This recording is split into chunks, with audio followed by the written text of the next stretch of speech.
Hi all! Welcome to our channel pen enchanter. మీకు నా stories నచ్చినట్లయితే ప్లీజ్ లైక్ చేయండి, షేర్ చేయండి, సబ్స్క్రైబ్ చేయండి. ఇక మనం ఎపిసోడ్లోకి వెళ్ళిపోదాం. My love episode 15. ఆ వ్యక్తి వచ్చి వెనుక నుండి శివాని భుజం మీద చెయ్యి వేయగానే ఆమె షాక్ అయింది. ఆమె తిరిగేసరికి విజయ్ ఆమె ఎదురుగా నిలబడి ఉన్నాడు. అతను ఏదో పని మీద అక్కడికి వచ్చినప్పుడు అతని కళ్ళు శివాని మీద పడ్డాయి. శివానిని చూడగానే విజయ్ ముఖంలో ఆనందం వెల్లివిరిసింది. ఏమీ ఆలోచించకుండా శివానిని తన దగ్గరకు తీసుకొని కౌగిలించుకున్నాడు. విజయ్ ఇలా చేస్తాడని శివాని అసలు ఊహించలేదు. ఆమె విజయ్ నుండి తనను తాను వేరు చేసుకుంది. కానీ దేవాంశ్ అప్పటికే అక్కడకు తిరిగి వచ్చి విజయ్ శివానిని కౌగిలించుకోవడం చూశాడు. దేవాంశ్కి కోపం వచ్చింది. అతను త్వరగా అక్కడికి వచ్చి శివానికి ఆమెకి ఇష్టమైన ఐస్ క్రీంను అందించి, ఇదిగో హనీ, నీకిష్టమైన ఫ్లేవర్ ఐస్ క్రీం. ఇక ఇతనెవరు, నీ బ్రదర్నా అని అడిగాడు. శివానికి అతని ప్రవర్తన అర్థం కాలేదు. దేవాంశ్ చాలా విచిత్రంగా ప్రవర్తించాడు. నేనిప్పుడు విన్నది నిజమేనా? దేవాంశ్ హనీ అన్నాడా? నిజమేనా? ఇప్పుడు దేవాంశ్ నన్ను పిలిచింది ఆ పేరుతోనేనా అని శివాని తన మనసులో తనను తాను నిర్ధారించుకోవడానికి ప్రయత్నిస్తుంది. కానీ శివాని ఏమీ చెప్పకముందే నేను శివాని లవర్ని, హాయ్, నా పేరు విజయ్ అని సమాధానమిస్తూ దేవాంశ్ వైపు చేయి చాచాడు. శివానికి మరో షాక్ తగిలింది. దేవుడా, ఇద్దరూ కలిసి నన్ను పిచ్చిదాన్ని చేయడానికి ప్రయత్నిస్తున్నారు.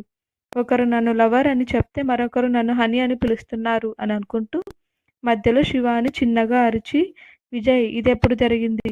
నేను నీ లవర్ అని చెప్పడానికి నేనెప్పుడు నీ లవ్ని ఒప్పుకున్నాను అని సీరియస్గా అడిగింది. విజయ్ కోపంగా, అయితే నిన్ను హనీ అని పిలుస్తుంది ఎవరు అని అడిగాడు. అతను నా భర్త. శివాని ఇలా చెప్పగానే విజయ్ ఆశ్చర్యపోయాడు. శివానికి పెళ్ళయిందన్న సంగతి అతడికి ఇంకా తెలియదు. ఇంతలో దేవాంశ్ కార్ డోర్ తెరిచి వేదికకి ఐస్ క్రీం ఇచ్చి మళ్ళీ కార్ డోర్ మూసేశాడు. ఇంతలో విజయ్ కోపంగా శివాని చెయ్యి పట్టుకున్నాడు. ఇక అంతే, దేవాంశ్ కోపంతో రగిలిపోయాడు. అతను శివాని చేతిని పట్టుకున్న విజయ్ చేతిని పట్టుకొని ఒక కుదుపుతో శివాని చేతిని విడిపించాడు.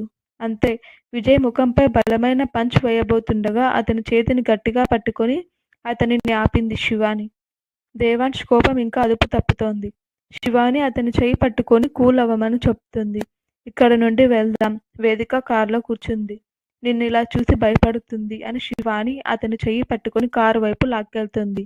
హా, అవునవును, నీ భర్తను తీసుకెళ్ళిపో, లేకుంటే ఈరోజు మా ఇద్దరిలో ఒక్కరే బతుకుతారు అని విజయ్ అనగానే దేవాంశ్ కళ్ళు విజయ్పై పడ్డాయి. విజయ్ ఇలా అనడంతోనే దేవాంశ్ తన చేతి నుండి విడిపించుకొని కోపంతో విజయ్ ముఖంపై బలమైన పంచ్ ఇచ్చాడు. మరుసటి క్షణం దేవాంశ్ కొట్టిన దెబ్బకి విజయ్ నేల మీద పడి ఉన్నాడు. దేవాంశ్ ఒక్క దెబ్బతో విజయ్ ముఖం షేప్ మారిపోయింది. విజయ్ లేచి దేవాంశ్తో కోపంగా, శివాని ఇక్కడ లేకపోతే నేను నిన్ను ప్రాణాలతో వదిలి ఉండేవాడిని కాదు. నేను శివాని తప్పకుండా కలుసుకుంటాము. తను నాది మాత్రమే అంటూ దేవాంశ్కి మరింత కోపం తెప్పించాడు. కోపంగా విజయ్ పొట్టపై తన్నడంతో విజయ్ లేవడానికి లేకుండా కింద పడిపోయాడు. విజయ్ ఎదురుగా మోకాలపై కూర్చొని, శివాని గురించి కలలు కనడం ఆపు. ఇప్పుడు ఆమె దేవాంశ్ రెడ్డి భార్య. మళ్ళీ చెబుతున్నా, నువ్వు శివానిని ఇబ్బంది పెట్టడం చూశానంటే మళ్ళీ నువ్వు బ్రతికి ఉండవు అని దేవాంశ్ విజయ్ని తీవ్ర స్వరంతో బెదిరించి అక్కడి నుండి లేచి శివాని వైపు వెళ్ళాడు.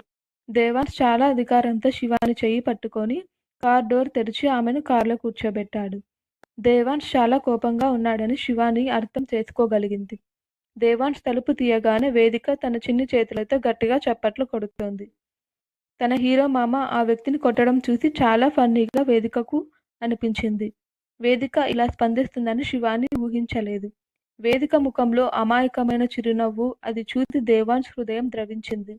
దేవాంశ్ ముఖంలో కూడా చిరునవ్వు కనిపించింది. విజయ్ అక్కడి నుంచి లేచి వెళ్ళిపోయాడు.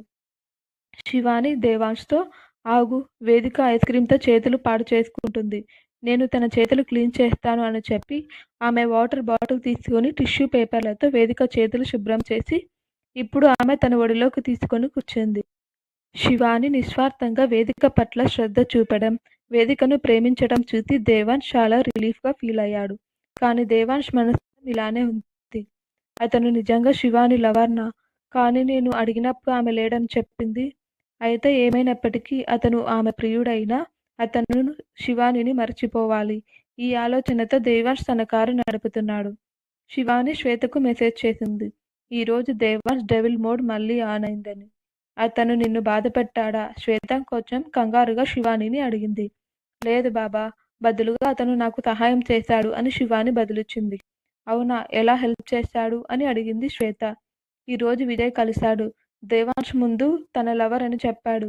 అంతేకాదు నా చెయ్యి కూడా పట్టుకున్నాడు అని శివాని మెసేజ్ చేయగానే శ్వేత ఇంకా అడిగింది. అప్పుడేమైంది అని శ్వేత అడగగానే దేవాంశ్ అతన్ని కొట్టాడు. పాపం ఇంకా నొప్పితో పోరాడుతూనే ఉన్నాడు. రాసిన తర్వాత శివాని నవ్వుతున్న ఎమోజీని పంపింది. ఆమె ముఖంలో చిరునవ్వు వచ్చింది. శివాని ఎవరితోనో కబుర్లు చెప్పడం చూసిన దేవాంశ్ ఒక కనుబొమ్మను పైకెత్తి, నువ్వు ఆ గాడిద క్షేమం గురించి అడుగుతున్నావా? అయినా నువ్వు ఆ గాడిదతో ఎలా ప్రేమలో పడ్డావో నేను ఇప్పటికీ నమ్మలేకపోతున్నాను అని అన్నాడు. శివాని బదిలిస్తూ, ఓ మిస్టర్ దేవాంశ్, అతను నా బాయ్ ఫ్రెండ్ అని నేను నీకు చెప్పానా? నేను చెప్పకుండానే మీరెలా దానిని కన్ఫర్మ్ చేస్తారు? నేను నిన్ను పెళ్లి చేసుకుంది ఎందుకో కూడా నీకు తెలుసు అని వేదికని గుండెకు హత్తుకుంటూ కోపంతో ముఖం తిప్పుకుంది. వేదిక నిద్రలో ఉంది. శివానికి విజయ్ పట్ల ఎలాంటి భావాలు లేవని తెలియగానే దేవాంశ్కి ఉపశమనం కలిగింది. కారు నడుపుతూ ఇంటికి చేరుకున్నాడు అతను. శివాని కోపంగా కారు దిగి నేరుగా పైన ఉన్న వేదిక గదిలోకి వెళ్ళింది. వేదికను మంచం మీద పడుకోబెట్టి తల పక్కన కూర్చుంది. దేవాంశ్ అక్కడి నుండి తన స్టడీ రూమ్కి వెళ్ళాడు. వేదికను నిద్రపుచ్చి శివాని తన గదిలోకి తిరిగి వచ్చేసరికి గదిలో దేవాంశ్ కనిపించలేదు. శివాని వాష్రూంలో ముఖం కడుక్కుంటుండగా గదిలోకి ఎవరో వచ్చినట్లు అనిపించింది. శివాని బయటకు వచ్చేసరికి దేవాంశ్ ఉంటాడక్కడ. దేవాంశ్ తన దారిని అడ్డుకోవడంతో శివాని మొహం తిప్పుకొని పక్కకు వెళ్ళాలనుకుంది. కానీ అతడు అడ్డు తొలగలేదు.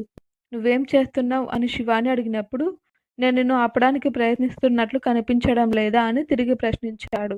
నువ్వు నా దారికి అడ్డుపడుతున్నావని నాకు కనిపిస్తుంది. కానీ ఎందుకు అని అడిగింది శివాని. నేను నీకు సారీ చెప్పాలనుకుంటున్నాను అని అన్నాడు. ఓ సరే అయితే చెప్పు అని తన 2 చేతులు ముడుచుకొని దేవాంశ్ తనకు సారీ చెప్పాలని ఎదురు చూస్తున్నట్లు అతని ముఖంలోకి చూడటం ప్రారంభించింది.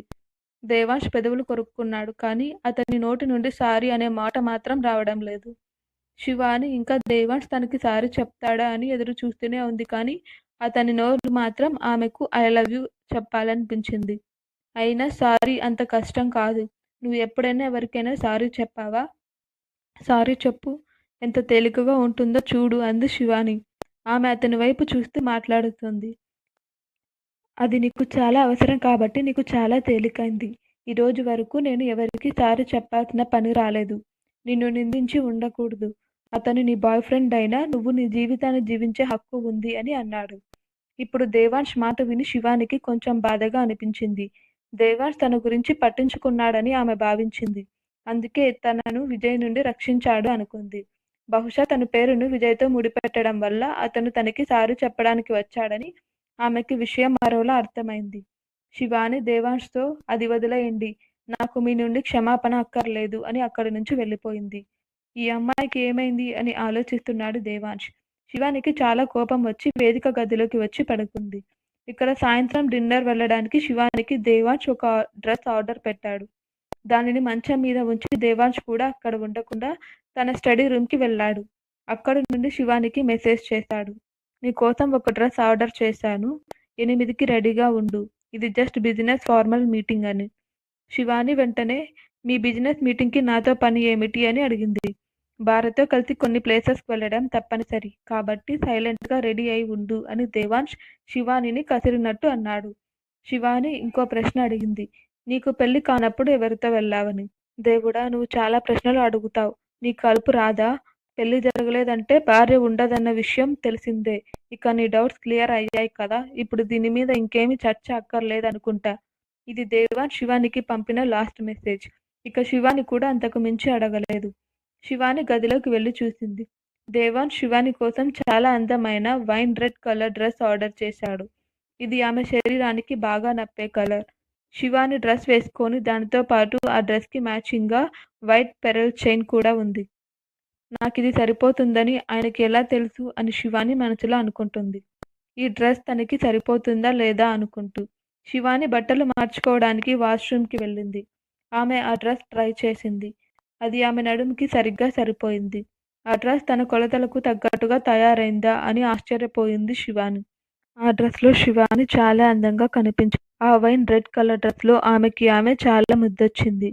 ఆమె పెర్ల్ చైన్ ఇంకా అందంగా డిజైన్ చేసిన ఇయర్ రింగ్స్ పెట్టుకొని డ్రెస్‌కి మ్యాచ్ అయ్యేలా జుట్టుని బన్‌లా చేసింది. శివాని తన పెదవులపై red wine colour లిప్‌స్టిక్‌ను పూసుకుంది.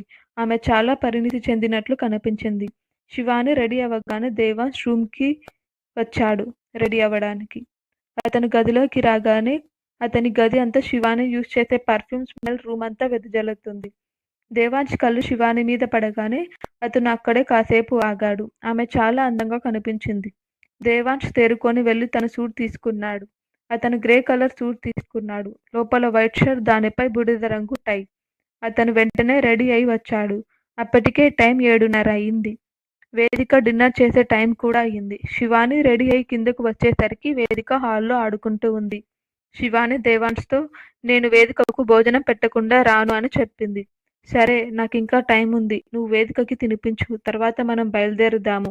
Sunitha aunty వేదికను నిద్రపుచ్చుతుంది అని దేవాంశ్ చెప్పగానే శివాని అంతా మరచిపోయి వేదికకు తినిపిస్తుంది.